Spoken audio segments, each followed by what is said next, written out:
हमारे किसी कारकुन को गिरफ़्तार नहीं किया गया, ये ऐसे ही रूमर्स हैं। रोकने के पीछे जब हमारी इनसे बातचीत हुई तो उन्होंने कहा जी कि चूँकि इसके आगे का जो एरिया है ये एक्सपोज्ड है बिल्कुल सीज़ फायर लाइन पे, तो इतनी ज़्यादा तादाद में लोग मूव कर रहे हैं तो ये ख़तरा मौजूद है कि वो इन पे गोलियां चलाएं। तो हमने इनसे दरख्वास्त की कि इस तादाद से कई गुना ज़्यादा लोग आगे आबाद हैं, सीज़ फायर लाइन पे बड़ी आबादियाँ हैं, इससे आगे तकरीबन 1 लाख के करीब लोग जो है वो रहते हैं ऑलरेडी।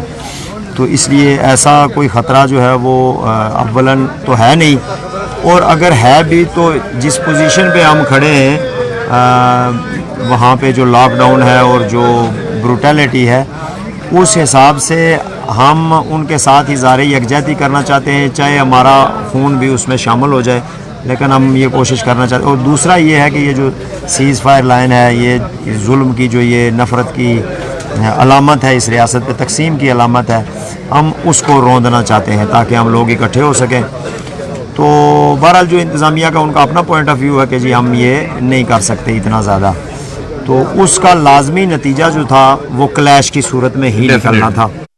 तो इसलिए हमने उसको अवॉइड किया और हमने ये स्ट्रेटजी अपनाई कि हम यहाँ पे धरना दे के बैठेंगे और गैर मुअय्यन मुद्दत के लिए बैठेंगे।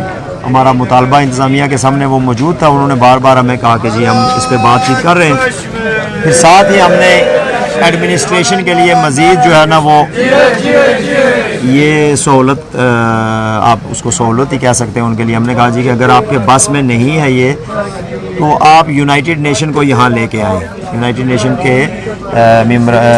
सेक्रेटरी जनरल के किसी नुमाइंदे को लाएँ यहाँ पे, आप सिक्योरिटी काउंसिल के जो अरकान हैं मुस्तकिल उनके नुमाइंदों को आप यहाँ पे लेके आएँ। चूँकि हमारा मसला जो है वो अब इंडिया पाकिस्तान से निकल के तो यूनाइटेड नेशन की जो अपनी रेजोल्यूशंस हैं उस तक जा रहा है। चूँकि ये बेबस हैं दोनों मुल्क, ये कुछ कर नहीं पा रहे इस मसले के हल के लिए, और मज़ीद इनके दरमियान दुश्मनी और सारा कुछ हो रहा है। तो इसलिए हम चाहते हैं कि यूनाइटेड नेशन इंटरवीन करे।